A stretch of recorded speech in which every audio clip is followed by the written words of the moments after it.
샬롬, 안녕하세요. 새벽에 찬바람을 느끼면서 이제 가을이 깊었다는 것을 느끼게 됩니다. 이런 말이 있습니다. 20살에는 세상을 바꿔놓겠다며 돌을 들었고 30살에는 남편을 바꿔놓겠다며 눈초리를 들었고 40살에는 아이를 바꿔놓고 말겠다며 매를 들었습니다. 그러나 50살이 되었더니 바뀌어야 할 것은 바로 나 자신이라는 것을 깨닫고 들었던 것을 다 내려놓았습니다. 여러분은 지금 무엇을 들고 있습니까? 무겁고 힘들게 들고 있지 말고 다 내려놓고 주님께서 주시는 안식과 평안함을 누릴 수 있기를 바랍니다.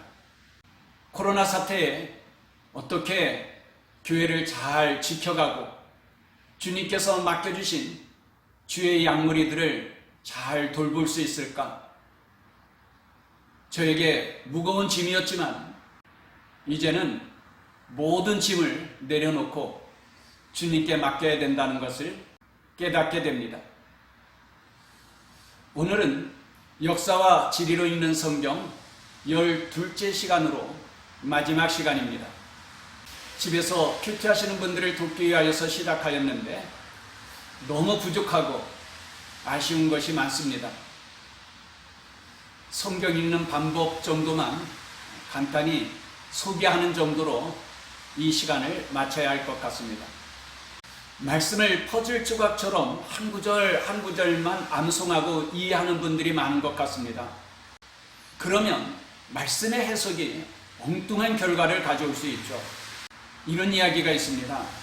한 젊은 청년이 날마다 주시는 하나님의 말씀을 붙잡고 내가 그 말씀대로 살겠다고 결심을 하며 아침에 일찍 일어나면 가장 먼저 성경책을 펼쳐보고 눈에 띄는 그 성경 구절을 오늘 나에게 주시는 말씀으로 붙잡고 그 말씀대로 살겠다고 다짐을 하였습니다. 그러던 어느 날도 일찍 일어나서 가장 먼저 성경책을 펼쳐보았는데 마태복음 27장 5절 말씀이 눈에 띄었습니다.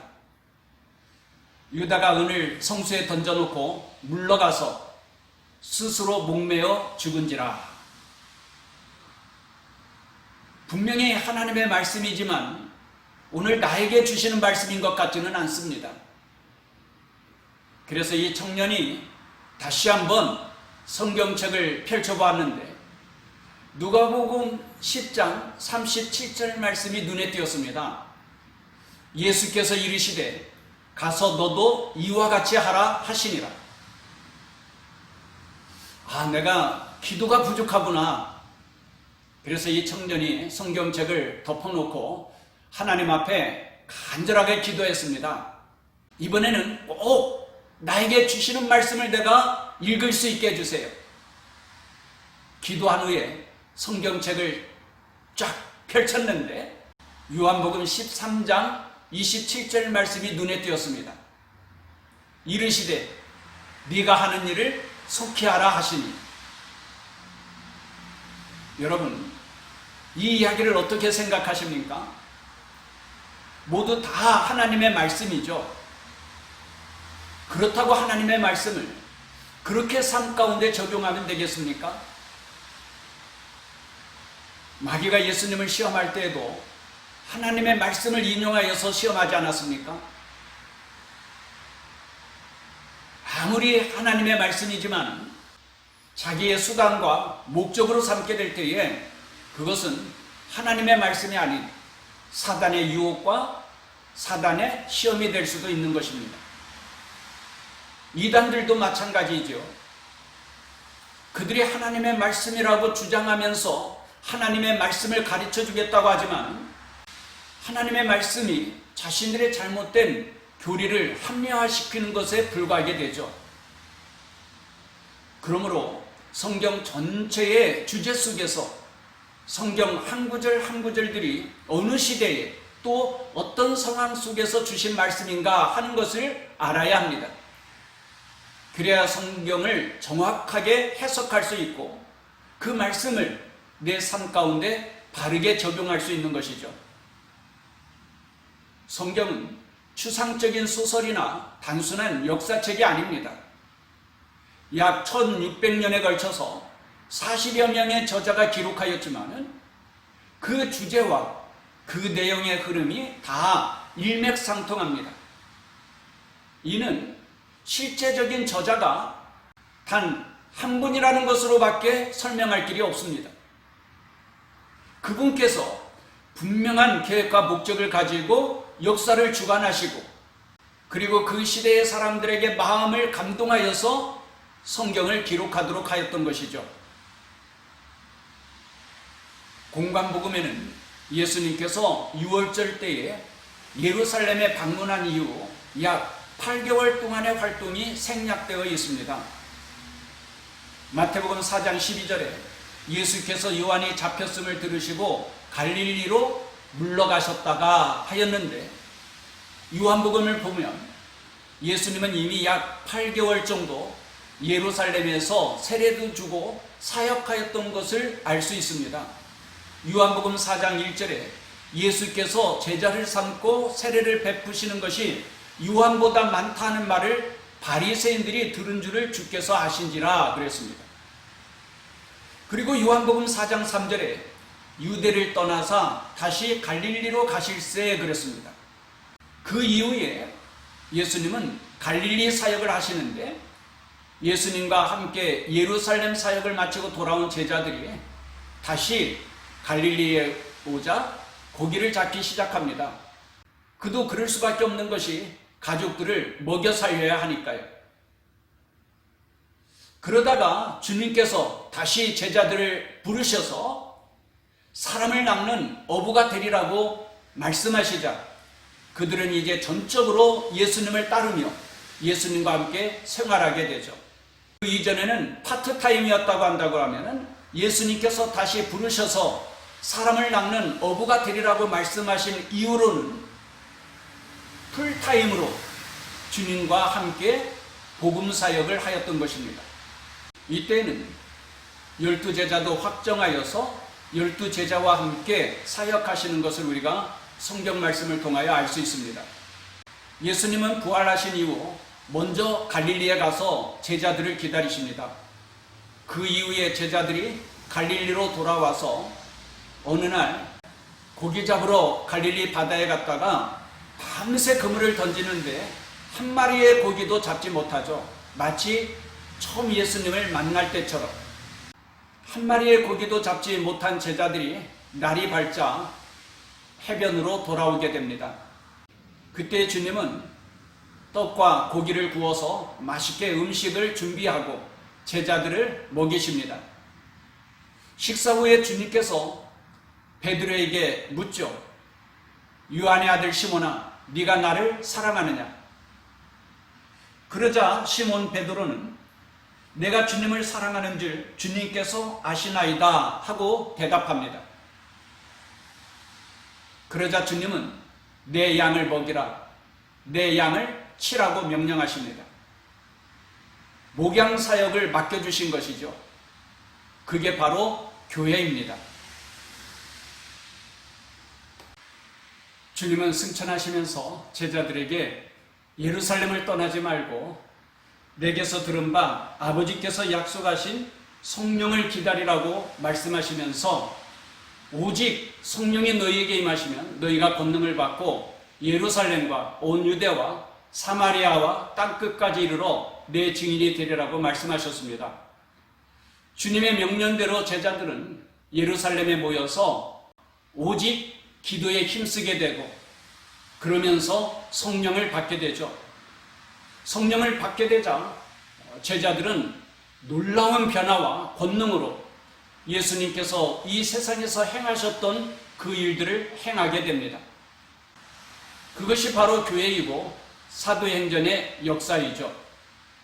복음사역의 주무대는 갈릴리가 아닌 예루살렘에서 시작하여서 땅끝까지 확장됩니다.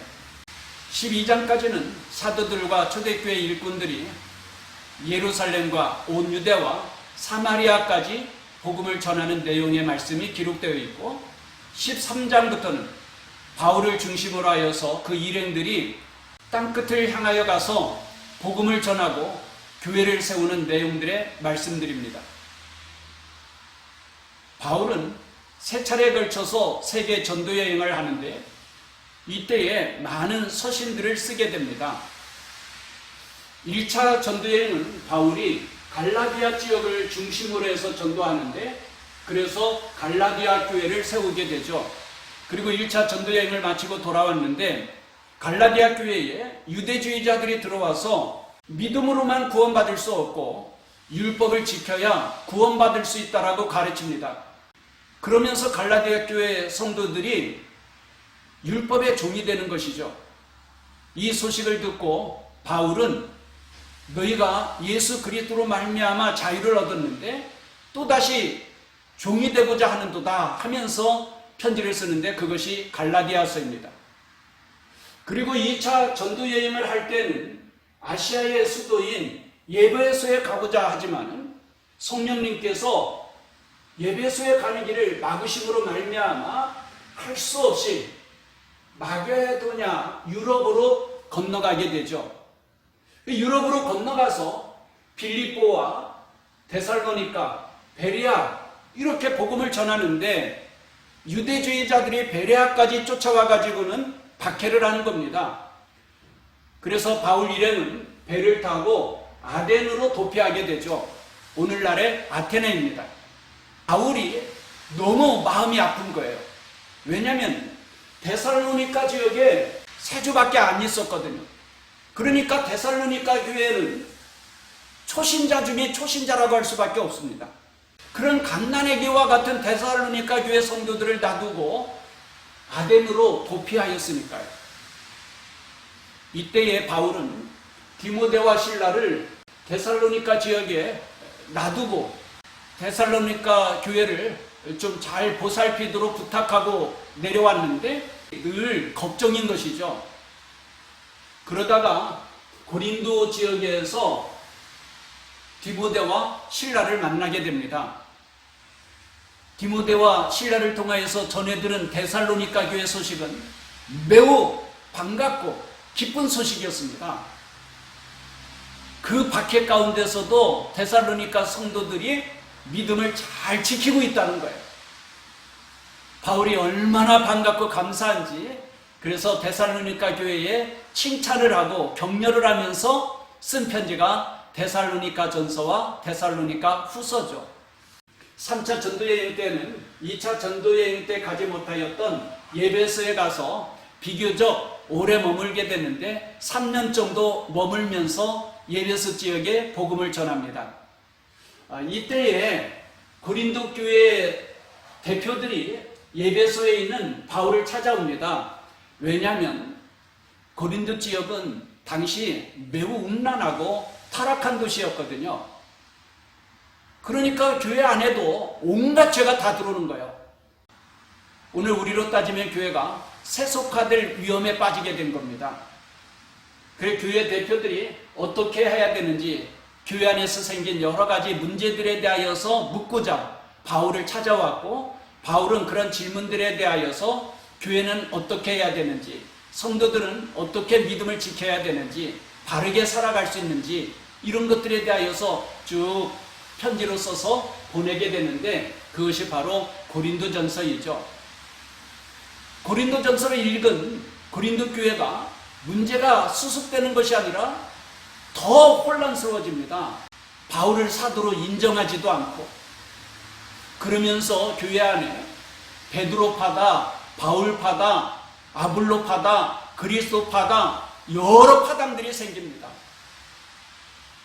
그 소식을 전해들은 바울이 편지를 보내기도 하고 직접 가기도 해요. 하지만 그 편지들은 사라집니다. 그 중에 눈물로 쓴 편지도 있다고 하여서 그 편지의 별명은 눈물로 쓴 편지이죠. 바울은 예배소에서 복음을 전하다가 예배소 교회도 박해를 받게 되자 바울은 마게도냐로 유럽으로 건너가게 됩니다. 그러면서도 고린도 교회를 수습하도록 보냈던 디도를 기다리는 거예요. 어느 날 디도를 만납니다. 디도를 통해서 들은 소식도 너무 반갑고 감사하고 기쁜 소식이죠. 고린도 교회가 잘 수습됐다는 거예요. 그리고 바울을 사도로 인정하고 지난날의 잘못들에 대하여서 회개하고 있다는 것입니다. 그 소식을 듣고 바울은 너무 기쁘고 감사해서 고린도 교회를 찾아가게 되죠. 그리고 고린도 교회에서 약 3개월 정도 머물게 되는데 이때에 바울은 로마에 편지를 보냅니다. 왜냐하면 4차 전도여행 때는 로마에 가고 싶은 거거든요. 바울도 미리 4차 전도여행을 준비하는 마음으로 편지를 쓰게 되는데 그것이 바로 로마서이고 로마 교회의 도움을 받아서 스페인까지 갈 계획을 세웠던 것입니다. 4차 전도여행은 바울이 원하는 대로 로마에 가지만은 자유의 몸으로 가는 것이 아니라 죄수의 몸으로 로마에 압송당하게 됩니다. 사도행전은 여기까지의 역사를 기록하고 있습니다. 바울이 로마에 가서 옥중 생활을 하게 되는데 그 옥중 생활하면서 쓰게 된 편지가 바로 옥중서신입니다. 에베소서와 빌립보서, 골로새서, 빌레몬서 이 4권의 성경을 옥중서신이라 그럽니다. 이때는 옥중생활이라고 하지만 가택연금으로 비교적 자유로운 몸이었습니다. 그 이후 바울은 잠시 풀려나게 되는데 그래서 5차 전도여행도 하게 되고 그리고 디모데와 디도에게 교회를 맡기면서 목회는 이렇게 해야 된다라고 하며 편지를 보내는데 그것이 바로 목회서신이죠. 그러다가 2년 뒤 주 64년에 네로의 박해 때에 바울은 순교 당하게 되고 그 순교 직전에 쓴 편지가 디모데 후서입니다. 디모데 후서를 쓸 때는 지하 감옥에서 매우 춥고 고통스러운 환경 속에서 편지를 썼습니다. 바울 서신이 그렇게 13권으로 구성되어 있죠. 바울 서신, 히브리서, 요한계시록을 제외한 7권의 서신을 일반 서신 또는 공동서신이라고 합니다. 이 공동서신은 사도행전과 연관이 없습니다. 그냥 읽으면 되는 거예요. 그리고 기록된 연대는 대체로 주 60년에서 70년대에 쓰여진 편지들입니다. 그중 베드로가 썼던 베드로 전서는 주 63년에 성령의 감동으로 베드로는 앞으로 교회가 큰 박해를 당하게 될 것을 알게 됩니다. 그래서 교회에 편지를 보내면서 그 박해에 대비하도록 하는데 그것이 바로 베드로 전서입니다. 그 이듬해에 베드로도 순교당하게 되는데 순교당하기 전에 쓴 편지가 베드로 후서입니다. 그리고 요한계시록은 성경의 마지막 권으로서 사도 요한이 pat모섬에 유배되었을 때의 환상을 통하여서 하나님 나라를 보게 됩니다. 하나님 나라가 어떻게 임하게 되는지 그리고 하나님의 나라는 얼마나 아름답고 영광스러운가를 보게 되는데 그 내용들을 기록한 것이 바로 요한계시록이죠. 이렇게 성경은 하나님 나라 세우는 것으로 시작하여서 하나님 나라가 완성되는 것으로 끝을 맺습니다. 그래서 저는 성경의 주제를 하나님 나라라고 보는 것이죠. 코로나 팬데믹으로 인하여 교회 안에서 예배와 성경 공부를 자유롭게 할 수 없는 상황 가운데서 작은 일이라도 해야 할 것 같은 책임감을 느꼈고 그래서 성경 각 권의 시간과 공간을 이해하는 데 도움이 될 수 있도록 역사와 지리로 읽는 성경이라는 제목으로 지금까지 간략하게 살펴보았습니다. 성경 전체의 윤곽을 이해할 수 있도록 도움을 드리고자 노력하였지만 저의 실력이 너무 부족하고 또한 도구라고 할 수 있는 컴퓨터도 서툴고 또 영상을 조작할 수 있는 그런 기술도 없고 그래서 너무 미흡하고 조잡하여서 부끄럽습니다. 하지만 교우들을 가깝게 만날 수 없어서 안타깝고 슬펐는데 영상으로나마 만날 수 있어서 다행스럽고 오히려 유튜브를 통하여 더 멀리 계신 분들까지 인사를 드릴 수 있고 교제도 나눌 수 있어서 저 개인적으로는 매우 유익했습니다. 그동안 함께 해주신 모든 분들께 감사드립니다. 여러분으로 인하여 매우 행복한 시간들이었습니다. 앞으로도 날마다 주님과 동행하면서 늘 승리하고 천국에서 주님의 칭찬과 상을 받을 수 있기를 축복합니다. 감사합니다.